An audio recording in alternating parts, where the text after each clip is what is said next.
Tony Schiavone. Hey, Aubrey.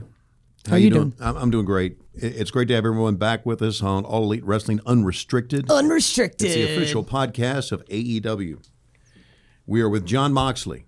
Shit. And John, thanks for being with us, buddy. We know this is a real official operation here because you got one of those things. I know, right? I got a little clacker. What are they called? I don't know. There's Clacker? a term. A slate. Slate, okay. Slate. Yeah, I Yeah, got we a got a little real director slate. slate, and they make me clack it in between each segment so that they know where to cut. Right. It's really a convenience thing, but Very they gave me a toy. It's a bad satisfying feeling. idea. Bad It's idea. like popping bubble wrap. We were talking about that in one of the other podcasts, like just putting bubble wrap on the table. Right. Just record an entire 15 minutes of us just popping bubble wrap. It'd be dope as fuck. Hey, John. Good to John, see you. Yeah, hey, I made it. You did make it. I wanted to talk about your beginnings in wrestling. You're from Cincinnati. How did you first discover pro wrestling as a kid? Your first memories? I don't remember a time before it. Really? I remember there was a couple kids who lived in the apartment underneath me who had like wrestling figures and some old WWF videotapes that might have been not necessarily old at the time, but I remember watching it at their house, and that's kind of my first memories. I mean, pretty much it was just always the thing that I liked. That and Ninja Turtles and stuff like that, you know? Yeah. I had the Ninja Turtle action figures. They had the car that shot the pizzas. Oh, yeah. Oh, dude, that was legit. You were really big into Bret Hart. When's the first time you saw him wrestle?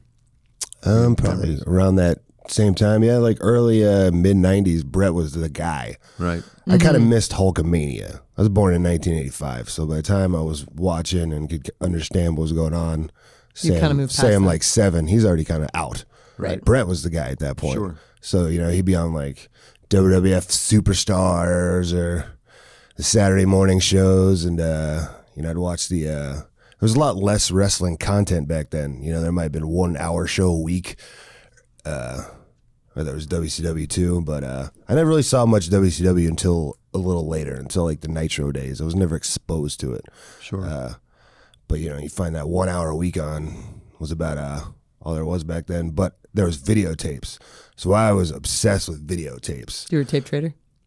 All of them, dude. I'd go to every video store, every flea market, anywhere where they sold VHS tapes and scour for every single possible wrestling tape I could find. And kind of started piecing together I remember like kind of piecing together the history of stuff from like, okay, this was from 89. This was WrestleMania 6 or whatever. And then this is 7. And then kind of like, I remember like writing stuff down, like writing like title histories down when I was a kid. Like, okay, like kind of trying to compile the history through like videotapes, Because you're getting it all kind of scattered. Yeah. That's crazy. Wow. So as this big fan, you finally get your chance in wrestling. And let's talk about when you first started in wrestling. When did that happen? I know Les Thatcher has a lot to do with your career. And Yeah, I started when I was, I first walked through the doors, I was 16 years old. I guess I was maybe like it was right about the time I left high school. Mm-hmm. I guess I would have been a junior in high school. It was 2003, I guess. So I saw an advertisement there was a company that I started called HWA. At the time, it was it's Heartland Wrestling. At the time, it was like a developmental territory for WWE. And so they had a lot of like farm guys, developmental guys there. So they had some really good shows. It was Jamie Noble was there, Spanky, the Island Boys, one of which was Roman Reigns' brother. The other one was Umaga, BJ Whitmer. Crazy roster of talent for a little local promotion. But I saw an advertisement for the show, and it was at a place called Red Barn Flea Market. And I was like, oh, dude, I've never really seen live wrestling. I'd been to one show with like nosebleed seats, but I could never, that was a WCW house show or something, like super nosebleed seats. It's not really the same thing as being there. Because every time we come through like Cincinnati Gardens, I couldn't afford to go because I didn't have any money. Right. So like I would stand outside and like, I remember me and my friend trying to find a way to sneak in. And we just couldn't, like through the back loading door where they're like bringing in pizzas and stuff. We couldn't. You're never successful. Couldn't get in. No. So I seen this. So I went to this show and it was up close and personal, like, and it was mind-boggling. Everybody just seemed so humongous to me, like physically, like. Well, because they were. Yeah, like massive. I mean, larger than life in a sense, but like just actually physically huge. Right. I remember the first guy who come through the curtain was a guy named Johnny the Bull. And he looked like the largest human I've ever seen in my life, just jacked up. Was just like, and just seeing wrestling like up close and personal for the first time, and like feeling like the contact, and like noticing like how loud the ring, the noise the ring made and stuff. I was like, oh man, and it was like literally close enough I could like reach out and touch it. It started to be like this, because like this could happen. I had no idea how to get into wrestling. Right. But at that moment, you know that it's real and it's a thing that people could do. It seemed like it was so much, the internet was already around and stuff back then. Yeah. But it was like before smartphones and everybody had phones and stuff. I didn't ever have the internet because I didn't have a computer. So the only time I would ever be like online would be like if we had computer lab in school or something like that. So I had no idea how to get started. Or that if it was impossible. Because like back then there was so much more magic. It's not like, oh, you know everybody's real names and everybody's on Twitter now. Like me and my friends just talk like what's the Undertaker like in real life, you think? Like you think he's like that all the time? Right. Like you think he like sleeps in an urn, in a casket, you know? Because you don't know. Right. You're like, who are these people and how do they get into it? Because it was, more closed off world. So I had no idea where to begin. But in the program, like they put together a little program. Yeah, they've got it at the show. The advertisements for like the local pizza shop and the matches for the night or whatever. But on the back, it was Les Thatcher's Main Event Pro Wrestling Camp. Want to be a wrestler or whatever, and had like the address. So you're immediately like, and I was that's like, me. Yeah, I knew it immediately. It was like a light from the heavens shone. It was just like, that's where I'm going. No question about it. And I sent him. I sent Les Thatcher a physical letter, and he replied to me with a physical letter that was typed on a typewriter. And I'm like, who owned a typewriter? Les Thatcher owned after like 1990, maybe. But he's really going with that old school that's vibe. old school. he was like getting a weight training program and this and that and whatever, and you had to be 18 to start. So I was like, I'm just gonna kind of like try to fudge this, and so I just showed up at the school. So you just didn't admit you were 16. Yeah, and we talked for a little while and everything, and he let me come out into the. I always remember this too. When I pulled up, I was like super nervous because I'm like, oh my, I don't know what's going to be behind these doors or whatever. I've never seen anybody like training wrestling. Right. I had no idea like what goes into it. I'm like, how much is real? How much is fit? I don't know how. It's a completely new world to you. I don't know how you put it together. Mm-hmm. I'm the most obsessed fan in the world, but I have no idea how I don't know how like a wrestling match gets put together. I don't know how do we decide a finish? Like I don't know how any of this stuff works. And I remember pulling up to like the back. The school was like many are like a loading dock kind of. What do you call that? It's like a truck storage, like a warehouse. Yeah, like a kind of a warehouse and a Right. strip mall kind of thing with all the units or whatever. So I pull up to the It's back nothing fancy. where there's like the Roll-up big door. garage door. And Yep. it sounded like somebody was shooting guns. It sounds exactly like before, if you ever go to like a shooting range and you hear like the pop pop, it was like pow, pow, pow. It was so loud and it was like reverberating off the garage door. I'm like, what the hell is going on in there? It was just people taking bumps and Right. taking falls. And it was so loud. And I was like, it's like gunshots. And this dude named Matt Stryker, not the one that was like the announcer on TV, it was a different Matt Stryker. Right. The unibrow. Awesome wrestler. STRYKER. Mm-hmm. He was the man. If you find any footage of him. Anyway, he and I'd seen him on the show, so he was like the biggest star in the world to me, and he just opened the door and stuck his head out, and I was like, I'm coming to like check out school or whatever.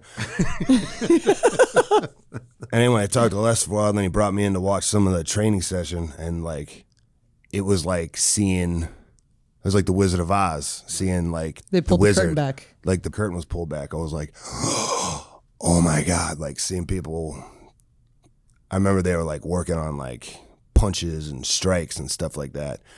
And a guy named Cody Hawk was the primary trainer at that point. Les was kind of more of just the name on the marquee kind of thing. The guy who handled most of the day-to-day physical in the ring was a guy named Cody Hawk, who was an awesome worker too. And talked to him after the practice. I sat there and watched the whole thing for like 3 hours, just like transfixed. Mm-hmm. And talked to a couple of guys and whatever, and he was like, yeah, if you can, he's like, yeah, if you want to just hang out at sweep the floors, help set up the ring, whatever, be ring crew or whatever, do. So he basically let me start hanging at the shows and help setting up the ring. And I would go to like practices and just watch and just be like, okay, I'm just going to study everything. And then I'll go do the drills like on my own or whatever if I'm not allowed to start. And they ended up just like before the show, like, somebody'd throw me in a ring and start messing around with me. And I just kind of slipped in and started training full time in like probably early 2004. Our first match in June of 2004. So, but it was like old school camp, you know, like Les was worked in the 60s. And it was right. Like, it was like minimum 6 months of training before you even get to have a match. Like, you had to be something of not a seasoned pro, but you had to be, like, capable. They wouldn't just throw you out there and let you look like an idiot. Like, you see some, like, a lot of schools probably do, or indie shows, you know, see people who are like, that doesn't look like a pro wrestler. That's like training for a few months. Kid playing pro wrestler, you know? Like, you had to, like, be in shape, look good, have a good gimmick or whatever. They were big on, like, gimmicks, you know? They had a guy named Chip Fairway who was a golfer. They had Pepper Parks, who is now the Blade, who was a male cheerleader. His partner was a football player named Chet the Jet. Cody Hawk was a surfer, you know. So where did John Moxley come from? Actually, there was another kid at the school named Jimmy. And since I was literally like high school age, they're like, They wanted us to be like they gave us like a comedy gimmick from, they wanted us to be like stoner football players. Because it's like, I'm either going to make you the biggest stoner or like some kind of like stoner jock football player or something. And they ended up giving him the same thing, and they made us a gimmick, and they gave us a cheerleader. Pepper Parks? No, it was a female cheerleader named Jen, who I'm still friends with to this day. So we were like this, wore these blue, like, I still had a practice football jersey from when I played football in high school. So that was like what I wore to the ring, and like wore like white football pants. And we just do like comedy stuff. Like, we were like buffoons. Like, we would like accidentally run into each other and stuff like that. And do all this football related nonsense, you know. When you're starting to, it's easier, I think, to start rather than just jumping right in and having serious 20-30 minute matches. When you have like a gimmick to rely on, when you don't really know what you're doing, you can kind of hide behind that, but you have like a shtick. Yeah, you can, and then kind of figure it out as you go along. But anyway, so I didn't have a name. I'd probably been thinking about names for years and years, but I had no ideas, because the day we had our first match, it was just like, you know, they'll always bring your gear. You never know when you're going to have your first match thing. Like, I had no idea I was going to have a match that day. I thought I was just, you know, sit and do security and sell soda pop or whatever. And they're like, yep, you're in a whatever third match. And I was like, I remember being so nervous. There's 14 people in the crowd or something like that. But I was like, oh my God. Now I don't get nervous at all. Right. But for that day, I was like, I almost immediately shit my pants. More people in the locker room than in the crowd. Right before I'm about to go out, the ringer's like, what's the name? And Cody's like, well, what names you come? I'm like, I don't really have one. I was baffled. I froze up. I didn't have a good name. And they're like, we had the football uniforms on, and this other wrestler guy who's just like, it's like the Varsity Blues guy. He's like the guy from Varsity Blues, Jonathan Moxley.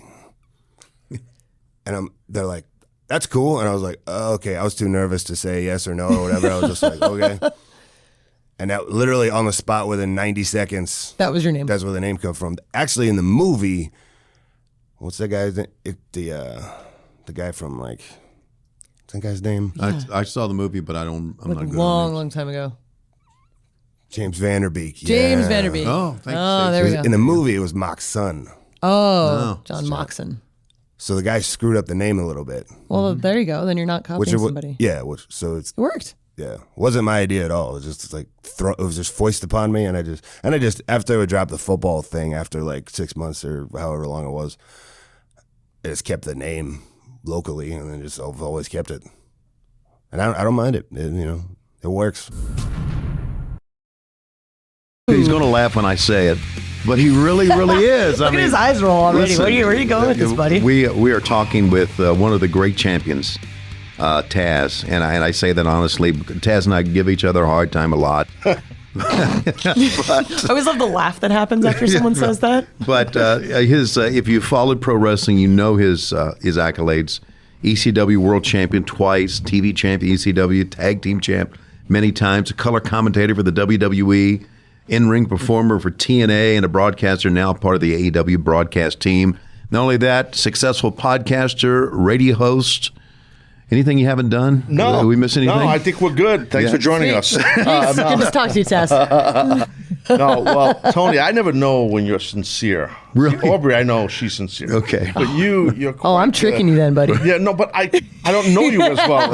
No. But, we're new friends. Yes, exactly. No, I appreciate the love. But yeah, no, I'm really happy to be here. I'm glad to be part of this. This is awesome. Yeah, it was really exciting when you hooked on with AEW on a full-time basis, because the story goes, and I'll tell the story again, as I was working WCW, I never watched ECW, and then started doing my podcast, and we started watching ECW, and I'm thinking, this stuff kicks ass, man. I mean, and it really did, and you were one of the main men that kicked ass. I mean, you really had a great career. I mean, to me, when you walked in the ring, it was real. Yeah. It well, really to me was. It was too, bro. Right. Like I never played wrestler. I did not play Taz. I did not play the human suplex machine. When I born and raised in New York, if you couldn't tell from my accent. I can tell. But once I left the house for the airport or to get in a car and drive, I became Taz. Right. And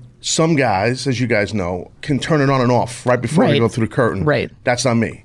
So when I was an in-ring competitor, especially during those years in ECW, I couldn't turn it on and off. Right. It was on all the time. I was not playing wrestler. I believed what I was saying. I believed what I was doing. It was a part of you. It really was. And I'm so proud of that opportunity, because that ECW thing, we all knew at the time, believe it or not, that it was lightning in a bottle. We knew how special it was. Sure. Because it was so unique, and we had so many unique characters, and there was not a team. There was no writers. It was one writer. It was Paul Heyman, as who ran the ship. And we were a bunch of driven guys and girls that were told no, told you can't do it, told, hey, AWA's not hiring you. Hey, WWF's not hiring you. Hey, the NWA's not hiring you. That's how it was back then, before it was WWE.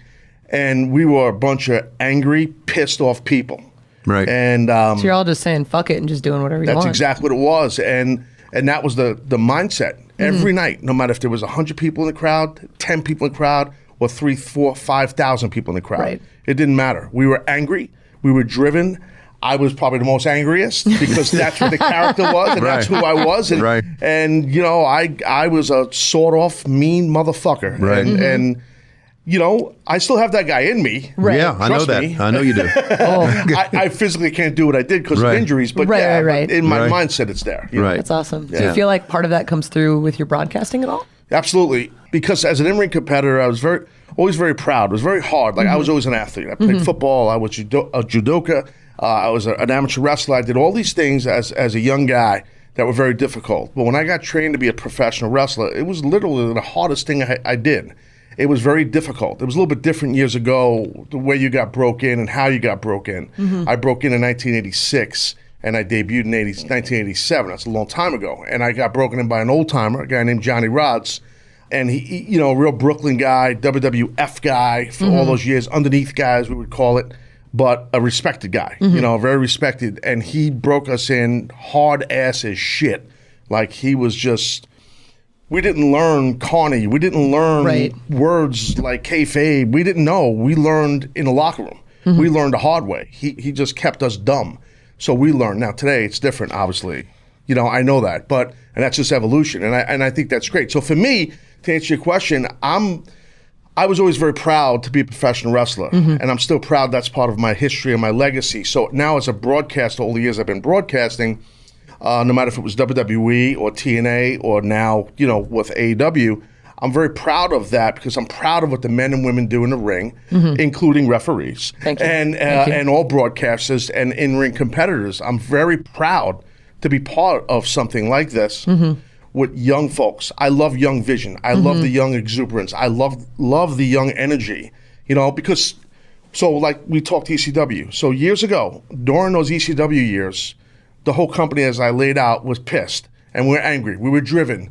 But we were also told, you guys suck, by the old timers. Right. Sure. You guys are killing the fucking business. Oh, God, we get told all that today. I know. Oh. So when every I day first on Twitter. started getting, I know, well, yeah. Maybe not you. I see the same bullshit. But, you know, that stuff is like, you got to take it with a grain of salt. I mean, these are people that a lot of these people are just Never taken a bump, never sacrificed, never been away from loved ones, never been missed birthday parties, missed weddings, had fights with their significant other on the phone while you're 2,000 miles away. Right. They don't understand that. See, so they don't understand that. That's a whole nother podcast. Right. That just fucking irks me. So I don't have to go there.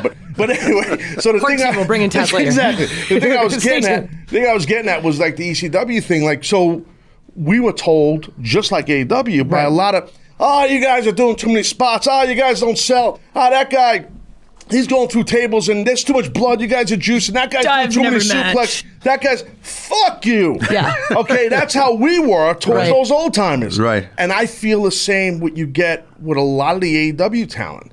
You know, these guys are not big enough. I was told my whole life I wasn't big enough. You know, my whole career.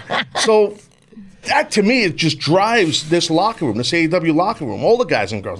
So I can, that synergy's there for me from the way it was in ECW and what we were told back then to, you know, fast forward all these years to now. The way people are saying, some people are saying towards AEW, old time wrestlers, old time wrestling personalities, not just social media fans stuff, you know. Well, you guys, what you did back then has stood the test of time, right? Yes, sir. I mean, it's what we see today. Yeah, absolutely. And I know you got to be proud with that. And you talked about being an announcer, but you're more than just that. I mean, you help these young kids. You really do.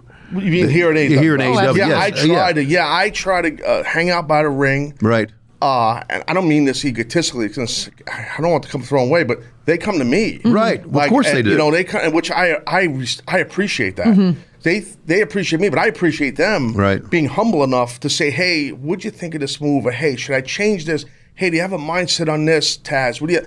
I love that. I'm a coach at heart, so I love that. Sure. You know, I love to give back because I didn't have a plethora of veterans who helped me years ago. Right. But I did have a couple of them that really were very helpful to me and taught me a lot. So I always remembered, hey, if I ever make it per se, I want to help. I want to help guys and girls, you know, if I ever get to that level. So I'm blessed and I got to that level, and I love to help these guys and girls here. I love to help them on the microphone as a broadcaster. I'm not a play-by-play guy. I mean, Tony, you know, I look at you as your traditional play-by-play guy. Right. That was never me. I'm more of a color analyst. Sure. I'm more of a color analyst and color commentator. Right. You know, and just if I could say, I don't want to jump ahead. You guys might want to get to the color commentary stuff, but we're just organically shooting the shit. That's what we're doing. That's all we're doing. You know what I mean? Like, that's what I'm having so much fun right now as we record this. You know, I'm doing commentary with Excalibur on Dark. I love it.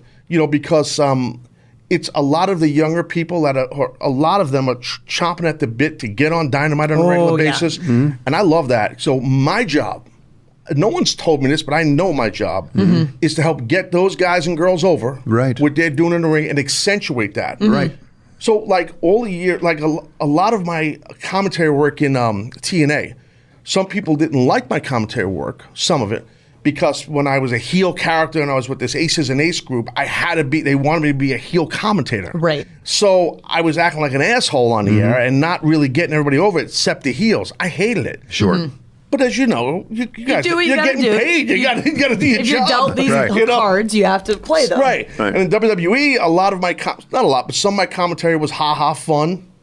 That's what the boss wanted. Sure. You know, what I'm doing as a commentator in this company, I love, is I get to break down the physicality. And that's my dream gig as a color commentator. Whenever I gotten a chance all the years I've been doing this to break down action, I'm at my happiest. And here, like, I'm not micromanaged. No, Which no, is it is. beautiful. There's Right? no wonder. You don't have anyone in your ear. No, That's broadcast, wonderful. right? just a little bit, obviously. Like some timing stuff and You whatnot. need that, as Right, you know, right. Tone, right? You need that, in and out of break with graphics or whatever and stuff like that. But no, you have your own creativity, and what you're sitting at the table for is to get talent over and to get the storylines over and push things forward. So I'm having a blast right now. I mean, That's maybe awesome. the other shoe would drop and I'll be fucking pissed off here. That Right. could happen. Right. No. Ah. Like, that really could. I'm just letting you know. No, listen. Times have changed. They really have. And, we talked to some others like Dustin Rhodes and about how great it is backstage to be here. There doesn't So seem good. to be any agenda. Right. And that what makes it a great place Well, to work. You went through the politics of wrestling. Jeez. I mean, it was terrible. absolutely. Yeah. You were saying you were No, gonna say something? it's just one of those things where it's like we're all just here to have fun. Yeah. And it's so cliche when we say it because Yep. everyone's literally saying it. It's like not a Kool-Aid we're drinking. It's Right. literally like I agree with that because, okay, the politics thing, that's horrible. Yes. And that's a major part. Like, I know in your, throughout your career, Tony, you've witnessed experience. I have, Aubrey, maybe not you as much. not so much yet. Which, no, hopefully you never do. Hopefully, yes. Because it sucks. And I do think, like Tony was saying, things have changed. Right. And I'll just shoot. Like, I think here, the reason is, you have to be, and they are, the front office here is very careful on who is brought into this company. No matter if you're a wrestler, a broadcaster, a referee, backstage coach, whatever you are, because there are a lot of piranhas and scumbags and shitheads in this Right, business. sure. And unfortunately, a lot of them are from my generation. I got to be honest. It's your fault. Yes. So I'm telling you, and look, there's shitheads all over the place, obviously. But Every industry. not Every just industry, wrestling. absolutely, I agree. But I just maybe just closer to me because I understand my generation of professional wrestling Right. very well. And I think here it's the right people. The right people. And like Aubrey, what you said about as far as it's fun here, it should be fun. It's wrestling. It should be fun. It should be fun, but here's the but. There's got to be accountability. Yes. And I do think that happens here. You can't, I'm not saying you said this, I'm not putting words, I'm just saying it's got to be fun, but it's work too. It's business. We got to make money. I We got to didn't say get it, shit but I over. 100% agree with you. Yes, right, Like right. we're here to do a job, right? Correct, Like sure, correct. we're here to have fun and Correct. whatnot, but at the end of the day, we're doing a live television product. That's exactly right. We got to make money. Like Absolutely. it's fun. You gotta. We want to keep doing this. Sure. And So you it's want a to have job. fun. It is a job. It's like Kevin Sullivan. Not the Kevin Sullivan from here. Gotcha. The devil Kevin Sullivan. devil. That one. The Taskmaster. Yeah, right. He was one of my few mentors who Right. helped me very much. Right. And he told me a line, I'll never forget it, years ago. And Tony, you might have heard this one. This is a long one. Okay. He said, pro wrestling is high school with money. Yeah. Oh my God. Oh, I've Think about it. never That's heard what that before, but that is It's high perfect. school with money. I Right. mean, most people had fun in high school. Right. Unless you're like Schiavone, you got beat up in high school all the time. But I'm not surprised to hear that at all. He knew me. Was Taz the one that beat you up? In high yeah, school? I do. I wanted to would've. beat him up recently in a production meeting. I wanted to beat him up very recently. What? Because The he one- ribbed me. Yeah. know, What did he do? ribbed What the did he do? Well, I'll tell you. We'll bring people behind the curtain. So in these production meetings, somebody help me here. It's like a massive meeting. We all Right. meet in catering Tuesday night. Right. And there's a head table. There's a head Tony table. knows. Set me There's a up. head table. Set me up. Head table. Cody, I heard this happen. I'm not Tony Khan, EVPs, Right. EVPs. and Cody starts reading through the card. Correct. Kind of But- telling us a little bit of the show, and we're all That's kind of right. flipping along. That's all true.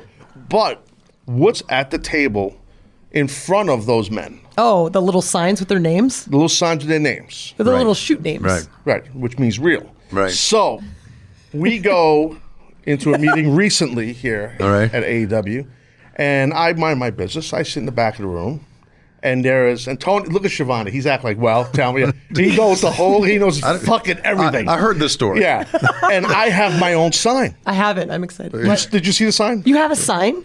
I didn't make the sign. It said, You did. Somehow this sign showed up. It said Taz. The guy to your left. It wasn't on the front. So you put it on the front table. I was just you thinking, son of a bitch. Yeah. I would have been funny. The bigger rib would have been if you would have moved Tony Khan's out of the way. Oh, my God. Before the meeting and put mine there and not told Tony Khan. Tony would have left. But, Tony would have found it hilarious. Wow, that is a rib. Oh, yeah, that's a rib. Oh my God! Well, I do that out of great affection and great respect of bullshit. you. Oh, I do. I really do. I do, man. He's trying to cover his ass now. You see I'm that? serious. I'm serious. And when you teach these kids in the ring and you have them throw each other, suplex themselves out of the ring and hit the chairs and get hurt, I'm saying Taz has been here. Man, that's good. That part's not true, ladies and gentlemen. No, really, I want to talk about it. You mentioned Kevin Sullivan was part. Is anybody else was part of that you Helping me? Helping you? Yeah. Tony Atlas. Remember Tony Atlas? Oh, yeah. Tony helped me a lot years ago on the Northeast Independents before they were called Independents. He helped me a lot. Like I said, Kevin Sullivan. My trainer, Johnny Rods, to be honest, he trained me the right way, and I'm very happy I went to him. But I really didn't get, after that much. Like I said, he kind of let you go on your own. But Right. Give you a couple basics. Yeah. Send you out, kick you out of the nest. that was it. I didn't have many more guys that helped me much at all. So I kind of found my own way, and I believe in that. I don't think wrestlers need to have their hand held. No. But I do think you need 1 or 2 or 3 veterans to help you and guide you. I'm doing that here at AEW with a couple of young talents where the company said, hey, can you kind of Help them out a little bit. guide these guys a Yeah, little yeah, bit? Right. And they're very receptive, and it's because as you guys know, you need to help. Sometimes wrestlers of their own can hurt themselves out of the ring. It's not just in the ring. They're just doing the wrong thing or acting the wrong way or coming across the wrong way. That's the only thing you got to be careful. You can get heat, Right. without even trying to get heat. So sometimes you need a veteran to say, hey, be careful of that. That's not the right way to do Right. that. So Yeah. that's kind of what I do also. This is AEW Unrestricted. We're talking to Best Friends and Orange Cassidy. We asked for some questions online with the hashtag AEW podcast. We actually got quite a few. We sure did. This is a lot. Mikey Kosminski, 28, says, Chuck, when are you going to finally say the S word on Dynamite? They won't let me. Why not? We From got what like I've 2 heard- per show, right? From what I've heard, we have like an allotment. Yeah, so I guess the big stars get that. I think if we ever win the no, of course not, I'm not big enough star yet. If we ever win the big one, I think I'm gonna Just hold the bell and go, shit. I'm just gonna go shit. Nice. It's gonna be. I sweet. said it What once. a moment. I said it once. You said it more than once. You said Really? it a lot. Yeah, and you spit every match too. We're not supposed Oh, we're to not spit. supposed to spit, dude. No. It says on the board. don't Getting spit. hit in the face really hard and spit comes out. Yeah, man. Don't Gonna do hold it. that shit in. I think I just streamed "fuck you" at the camera. On dark. The other day. Oh, has that come out yet? Yeah, so I'm beating up this guy. Like we're supposed to be mad at Santana and Ortiz, and so I turned to the hard cam. I'm like, Santana, Ortiz, and I realized, I have nothing to say now. So I just go Double bird. And then immediately realizes what he's I done. go, oh. He goes, fuck you. Oh, like that. And me and Bryce is our rep, and both of them just go, oh my God. It was so insane. I'm pretty sure they aired it. Maybe I'll watch do it. anything on YouTube, right? Yeah, It's they pre-taped. can get by with that. But Yeah. they try to cut out a lot of that stuff. Yeah, I I mean, know- TNT's logo's on things, so Yeah, probably Jess care. is.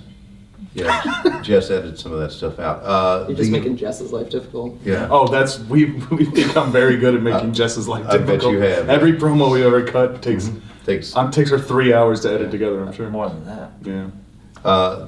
the Rise experience. Will Trent's mom make any more appearances on Dynamite? Who's to say? That's my answer. I Okay. mean, you're kind of to say, right? She might. I do have a funny story about my mom when his mom showed up. Oh, please. Yeah. My mom texted me that night after that match aired. I went back and checked my phone. It said, WTF, I can drive. And then she calls me the next day. We're taping Dynamite on Thursday. And she goes, what are you doing? I go, oh, I'm at work. And she goes, is that fucking Sue there? We got a few bomb photos now. I love it. Oh man. As a joke, she didn't mean it. She meant it. No, she meant She it. totally meant it. All right, Flat Top Junction. Does Trent cut the grass for his mom? No. No. Cool. Great. Okay. Jonathan News. Is Sue single?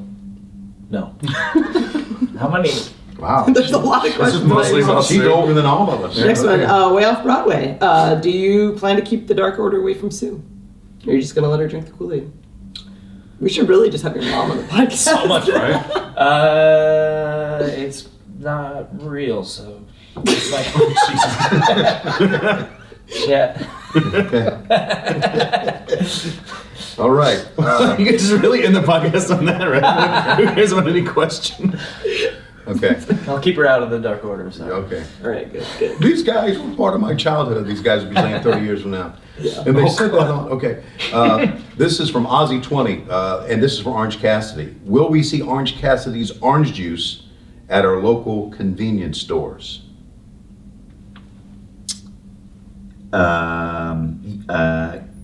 Yes. Yes. Yes. Why not? This is Right? breaking news on I mean, I AEW think Unrestricted. well, people would drink it. Yeah, take right? Tropicana down, man. Take Absolutely. that Empire yeah. down. Absolutely. It's not very good juice anyway. No, it's great juice.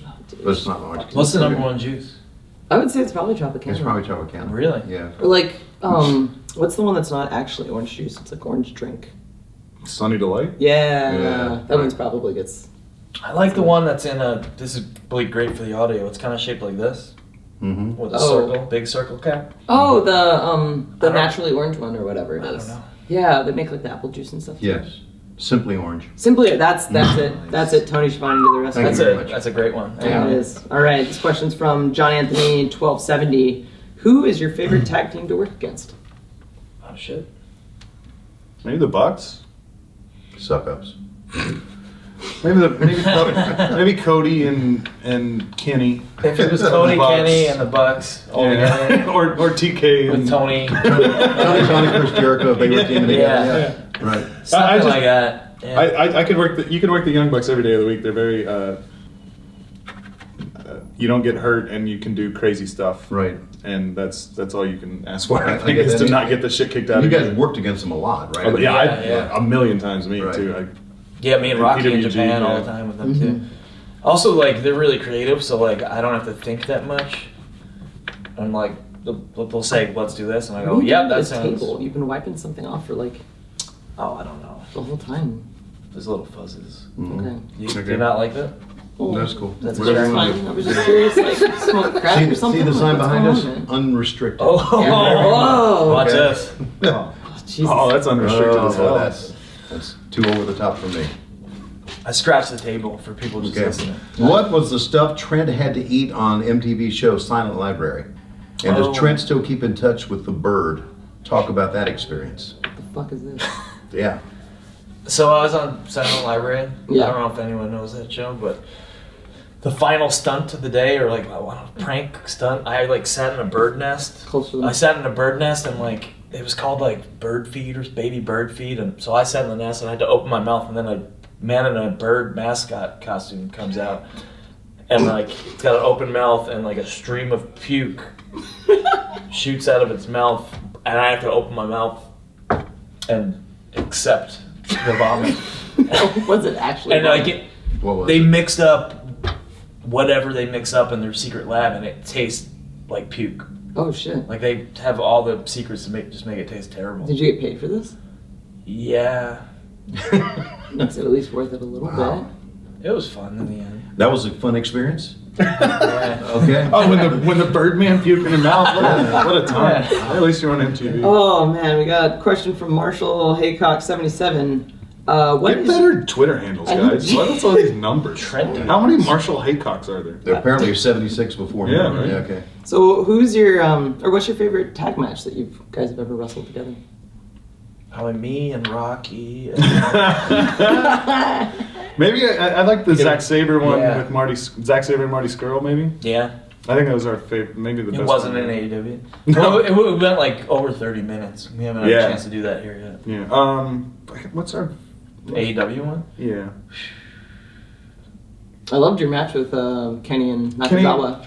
Oh, jeez. I bet we didn't talk about that one. No, I asked what the finish was. You're like, yeah, there's some stuff. Yeah. Whatever. We'll talk you through it.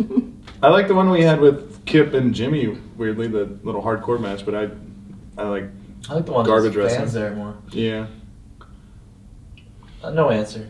Okay. Probably never had a good one. El Smasho wants to know, I'll smash it. and this is kind of deep. This is for all three of you. Okay, this is pretty deep. So think about this. How do you balance being seriously rad wrestlers with great ability, Right. with the shtick that is so on point? It's not a shtick. It's not, no, but No, we don't like each other. It is just. Okay, with the entertainment part of what you do. Yeah. Yeah. Okay. Put it that way. I mean, when we're wrestling, we're kind of not doing the shtick that much. Yeah. We hug and that's it. Yeah. I don't know how we balance it. We've- Are we balancing it? Yeah. I don't know if we're doing it well. Right. I think we used to do more, Goofy stuff. In ring? goofy. Now we're kind of, especially in the midst of like this blood feud with Santana and Ortiz, it's hard to be like, I want to throw this guy through a pile of chairs, but also let me hug my friend. Right. So Yeah, it's a little tougher. Right. I get that. I think we definitely do less of it now. But even in the midst of a match where you have serious content, people are expecting you guys to hug, right? It's become part of what you are, And right? an awesome New Japan Yeah. shot. That's just our fire up, pretty Right, much. sure. You remember we did that in Ring of Honor. They would do that zoom out for us when we the talked. Okada. Yeah, and we were in New Japan still at the time. And I remember, do you remember showing Okada? I had a GIF of it on my phone. I was don't like- remember anything that ever I happened. pulled it up. I go, look, this is what happens when we hug, and he goes, whoa! He loved it. So anyway, like I think every now and then people accuse us of like, oh, you're stealing Okada's shit. Like, how could you? Like, Okada's our friend. Like, he Right, loved it. Okada loved it. We were in the same group as Okada. We still stole it, but Yeah, we stole it, but it's not like just blatantly ripping him it off. wasn't It's- malicious yeah. thievery. It's hey, let's do It's this. tribute. Yeah, it's tribute. It's a nice thing. I miss him. So we have He's a the question best. from KBell2448, because there were so many before. Apparently you guys have an obsession about how people wipe their asses. Oh. How did that start?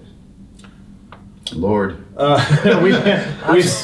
We had our own talk show podcast type thing, like a video podcast on the High Spots Network back in the day, and we found out that Like half the world sits. Yeah, and half half the- the world like does a little stand.